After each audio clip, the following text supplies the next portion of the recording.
একটা গল্প শুনবি? হ্যাঁ, বল।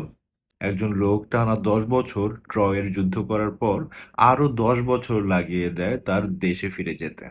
কি বলিস? মানে যুদ্ধ শেষ হইতে না হয় টাইম লাগছে, বাট তার দেশে ফিরে যেতে এতদিন কেন লাগলো? কারণ সমুদ্র দেবতা পোসাইডন ওর উপর রাগ করছিল। কিন্তু কেন? কারণ সে পোসাইডনের ছেলেকে মেরে ফেলছিল।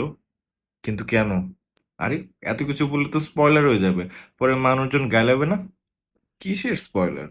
ক্রিস্টোফার নোলান নতুন মুভি বের করতেছে ইথাকার রাজা অডিসিউসকে নিয়ে। কি বলিস? কিন্তু কেন? আরে, পাগল গেলি নাকি?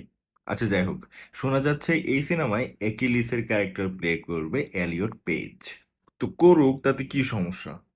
একিলিস কিন্তু খুবই মাচো এবং সিগমা মেল টাইপ ক্যারেক্টার। এর আগে ট্রয় মুভিতে এই ক্যারেক্টার প্লে করছিল ব্র্যাড পিট। ওকে। এই এলিয়ট পেজ কিন্তু একসময় মেয়ে ছিল। হ্যাঁ। ইয়েস। এবং পরবর্তীতে সে ট্রানজিশনের মাধ্যমে ছেলে হয়।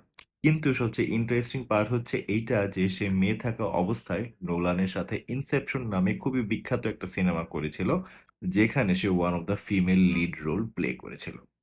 হোয়াট?